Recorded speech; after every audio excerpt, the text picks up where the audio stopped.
예수님의 오심은 은혜이고 평안입니다. 마리아는 놀랄 만한 소식을 들었습니다. 우리가 성탄절이 되면 마태복음의 말씀 또 누가복음의 말씀을 자주 보고는 하는데요. 마리아는 솔직히 굉장히 놀랄 만한 이야기를 들은 건 사실입니다. 오늘 본문에도 나와 있지만 마리아는 그 얘기를 하죠. 그러니까 34절에 보시면 천사에게 이렇게 말해요. 나는 남자를 알지 못하니 어찌 이 일이 있으리까 라고 하는 이야기를 합니다. 충분히 놀라고 당황스러울 만한 일인데요. 그럼에도 불구하고 주님의 오심은 우리 가운데 굉장히 기쁜 소식이고 은혜의 소식이고 평안의 소식입니다. 그래서 성경은 마리아가 들었을 이 황당스러운 말에 대해서도요 30절에 보시면 내가 하나님께 은혜를 입었느니라고 말씀하고 있습니다. 어쩌면 우리가 예수님을 만난 사건, 예수님을 믿는 사건, 또 우리가 예수님을 중심으로 우리의 삶이 변화되어지는 사건, 그래서 마치 개혁이 일어난 것 같은, 그래서 우리가 교회 안에서 종교개혁 이런 용어도 많이 사용하곤 하는데요. 우리의 삶이 완전히 뒤바꿔지는 그런 일대 혁신이 일어난 것 같은 사건. 그것은 사실상 우리의 삶을 많이 변화시킵니다. 그래서 많이 변화된 그런 우리의 삶들이 때때로 우리 가운데 어색하기도 하고요. 당황스럽게 느껴질 수도 있습니다. 그러니까 이렇게 생각하시면 되겠습니다. 매일매일 불평과 불만을 늘어놓고 사던 사람이 매일같이 짜증을 부리며 아주 작은 일에도 화를 내던 사람이 갑자기 말투가 변하고 감정이 변하고 표정이 변하고 이웃을 향한 행동이 변하고 남들이 볼 때는 소위 말해서 그렇게 얘기할 수도 있겠죠. 사람 변하는 거 보니까 죽을 날이 가까웠나 보다. 하지만 그러한 변화들이 실제로 우리가 주 안에서 맞이하는 너무나 당연한 변화이고요. 오늘 말씀에도 기록된 것처럼 은혜의 결과, 평안이 찾아온 결과라고 말할 수 있는 것이죠. 그래서 30절에 내가 하나님께 은혜를 입었습니다 라고 하는 이 말씀을요 새한글 성경에서는 천사가 마리아에게 와서 이렇게 말을 해요. 하나님이 당신에게 특별한 사랑을 베푸셨어요 라고 번역을 했습니다. 어쩌면 남자를 알지 못하는 처녀에게 아이가 생겼다라고 하는 이 소식이 어떻게 하나님의 특별한 사랑인가 잘 이해가 되지 않을 수도 있지만 분명 예수님이 우리에게 오시는 사건, 하나님의 은혜가 임하는 사건은요 분명 하나님께서 우리에게 특별한 사랑을 베푸신 그러한 사건이라는 것은 변함이 없습니다. 그래서 영어 성경에서는요 이 부분을 하나님이 마리아 당신을 굉장히 기뻐하신다라고 하는 의미로 번역을 했습니다. 이 모든 이유는요 다른 거 없습니다. 31절에 기록된 것처럼 31절에 그랬죠. 보라 내가 잉태하여 아들을 낳으리니 그 이름을 예수라 하라 했습니다. 우리에게 큰 은혜가 임하고 하나님이 우리를 인하여 기뻐하시고 하나님께서 우리를 특별히 사랑하시는 이유, 때때로 우리에게 당황스럽긴 하겠지만 그 모든 이유는요 다 예수님 때문입니다. 그러니까 우리의 삶이 그렇게 변화되는 이유, 우리가 하나님께 특별한 사랑을 받은 이유, 하나님께서 우리에게 평안과 은혜를 베푸시는 이유 다 예수님 때문이라고 하는 거예요. 그래서 우리의 삶에 맨날 예수님 하는 이유가 바로 여기 있어요. 우리의 삶의 기쁨과 만족은 어디서 올까요? 예수님밖에 없습니다. 우리가 좋은 결과를 받아서 기뻐할 수도 있고요. 때때로 사업이 잘 돼서 기뻐할 수도 있습니다. 오랜만에 친척들을 만나고 반가운 사람을 만나서 기뻐할 수 있지만 사실상 그것이 우리의 인생의 문제를 해결해 주거나 우리에게 영원한 평안을 주거나 안식을 주거나 하지는 않습니다. 오늘 우리가 주님의 은혜를 받고 하나님의 특별한 사랑을 입었다. 그 사랑이 변치 않고 날마다 우리에게 새롭다라고 하는 것은 오직 예수님밖에 없다 하는 것이죠. 그래서 우리가 이 성탄의 계절, 주님의 오심을 기다리는 이 계절에 우리가 온전히 예수님으로 인하여서 기뻐할 수 있게 되기를 간절히 바랍니다. 주님이 추운 겨울에 오셨잖아요. 이렇게 교회에 들어오다 보니까 우리 바람이 조금 부는 듯한 느낌이 들어요. 우리 성탄 장식을 해놓은 그 추리가 밖에 있는 나무들이 막 흔들려서 불빛이 흔들리더라고요. 예수님이 왜 하필 이렇게 추울 때 오셨을까 하는 생각이 들기도 해요. 예수님도 고생스러우셨을 것 같은데 근데 우리가 볼 때는 뭐 북반구는 춥지만 남반구는 또 한참 또 여름이 되니까 또 남반구는 그렇지 않겠죠. 그런데 그런 의미가 있는 것 같아요. 그러니까 추운 겨울에 오셔도 우리가 주님이 오셨다라고 하는 그 사실로 이 땅이 따뜻해질 수 있고 기뻐할 수 있고 감사할 수 있고 그것을 우리에게 몸소 깨닫게 하시는 그런 은혜가 아닌가 하는 생각도 듭니다. 또 하나 살펴볼 것은요, 마리아가 들은 이런 놀라운 소식, 어쩌면 황당한 소식, 어쩌면 믿고 싶지 않은 소식일 수도 있을 것 같아요. 그리고 다른 사람에게 일어나서는 괜찮은데 나에게 일어나는 일은 굳이 좋지 않겠다라고 이야기할 수도 있을 것 같아요. 왜냐하면 우리가 26절에도 보시면은요, 여섯째 달에 천사 가브리엘이 하나님의 보내심을 받아 갈릴리 나사렛이란 동네에 가서 다윗의 자손 요셉이라 하는 사람과 약혼한 처녀에게 이르니라고 되어 있어요. 예수님이 동정녀 탄생을 하셨다라고 하는 것은 우리가 뭐 크게 의심하지 않습니다. 다 믿고 있죠. 그런데 이 동정녀 탄생을 하실 때도 우리 하나님의 선택이, 우리 하나님의 뜻이 굳이 약혼한 처녀에게 가실 필요가 있었을까 하는 생각이 드는 거죠. 오해가 생길 수 있잖아요. 이 땅에 처녀가 한두 명도 아닌데 조금 이렇게 약혼한 남자가 없다던가 조금 뭐 더 어린 처녀에게 가신다던가 뭐 아니면 끝까지 결혼하지 못하고 있었던 처녀에게 가신다던가 뭐 좀 다른 사람을 좀 선택할 수 있지 않았을까 하는 생각도 해보는 거죠.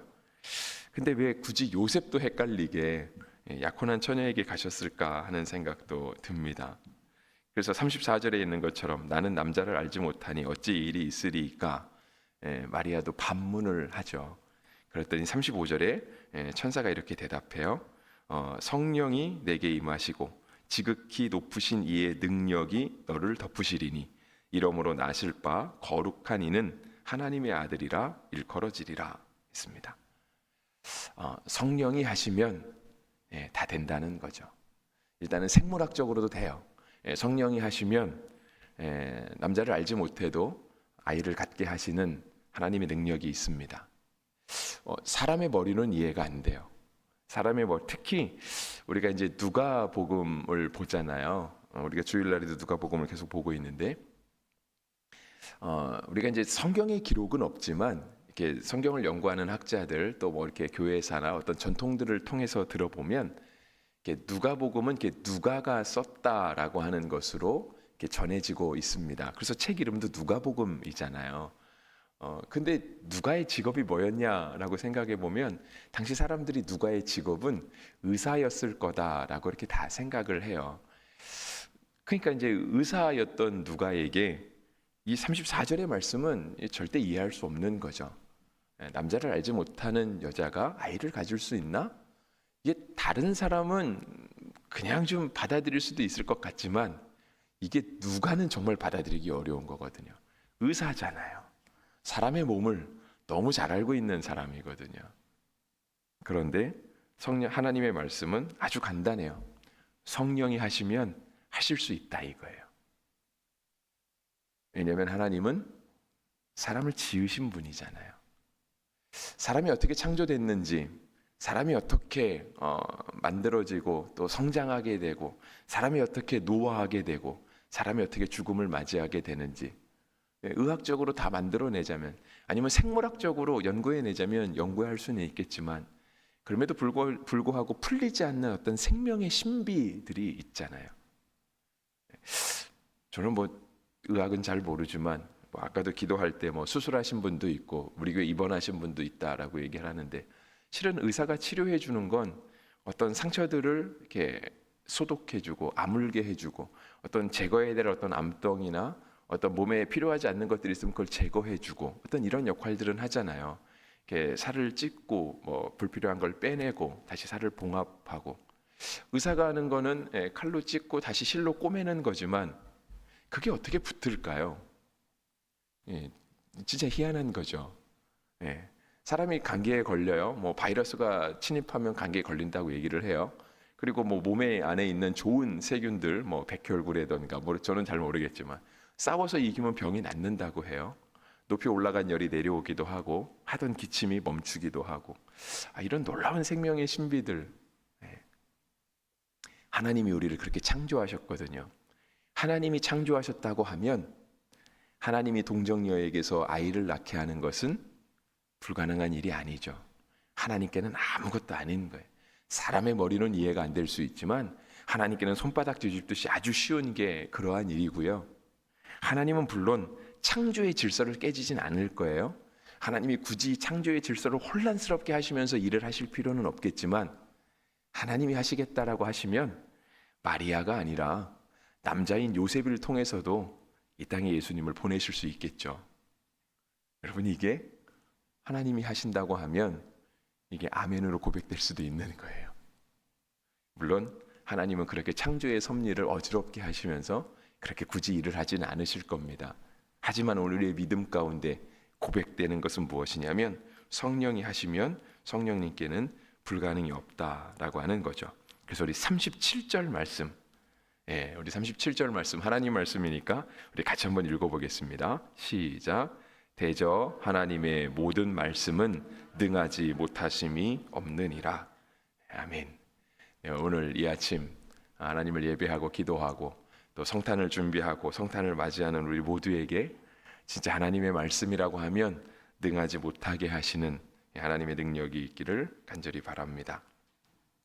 하나님의 이런 놀라운 능력이 임할 때 오늘 우리는 어떤 모습으로 나아가야 되는가, 우리는 어떤 모습으로 살아가야 되는가, 그것이 38절 말씀에 기록되어 있어요. 마리아가 이르되 주의 여종이 오니 말씀대로 내게 이루어지이다 하며 천사가 떠나가니라 했습니다. 마리아는 굉장히 황당한 소식을 들었죠, 그죠? 이게 마리아에게 이루어지는 게 마리아 개인적으로 좋을까요, 나쁠까요? 마리아는 엄청난 숙제를 안았을 것 같아요. 이제 이거를 해명하고 다녀야 되잖아요. 근데 이게 사람의 해명이 아니죠, 그죠? 하나님이 하신 일을 증거하고 다녀야 되는 거예요. 마치 우리가 이 땅에 예수님이 오셨다, 그것도 하나님의 일이니까 그것을 사람들에게 전도하고 다니잖아요. 하나님이 당신을 사랑하셔. 하나님이 당신을 위해서 독생자를 보내셨어. 그 독생자 예수님이 당신을 위해 죽었어. 우리의 모든 죄가 다 사해졌어. 마치 우리가 막 하나님을 해명하는 듯한, 하나님을 소개하고 설명하는 듯한 느낌이 드는 거죠. 근데 우리가 이것이 복음 전파라고, 전도라고 이야기를 하잖아요. 마리아에게 주어진 사명은 어쩌면 보면 그것과 같은 거예요. 나에게 믿기 어려운 일이 일어났는데 실은 이것은 다 하나님의 일이야. 하나님이 나를 특별히 사랑하신다고 하셨어. 하나님의 나에게 은혜를 베푸셨다라고 하셨고 하나님이 나에게 평안을 주신다고 하셨어. 그리고 37절 말씀처럼 대저 하나님의 말씀엔 능하지 못함이 없다라고 나에게 말씀해 주셨어. 이거를 이제 전하고 다녀야 되는 거예요. 근데 우리도 성령님께 불가능이 없습니다 라고 하는 이것을 아멘으로 고백하고 오늘도 우리가 이러한 성령님의 은혜를 간절히 구한다라고 한다면 우리도 38절의 말씀처럼 고백할 수 있어야 돼요. 주의 여종이 오니 주의 뜻대로 말씀대로 내게 이루어지이다. 주님의 뜻이면 그 하나님의 뜻이 오늘 내 삶 가운데 이루어지기를 원합니다. 주님의 뜻이면 그 뜻이 우리 가정 가운데, 우리 사업과 직장과 우리 교회 가운데, 이 나라 이 민족 가운데 이루어지기를 간절히 바랍니다. 그렇게 고백하고 우리가 주님의 그 하실 일들을 위하여 힘써 기도하며 동역하는 그러한 자세가 필요할 것입니다. 오늘도 우리 성령님이 이끄시는 대로 하루를 사시는 은혜가 있게 되기를 간절히 바라고요. 하나님의 말씀대로 여러분의 삶 가운데 성령님의 뜻이 이루어지게 되기를 축복합니다. 기도하겠습니다.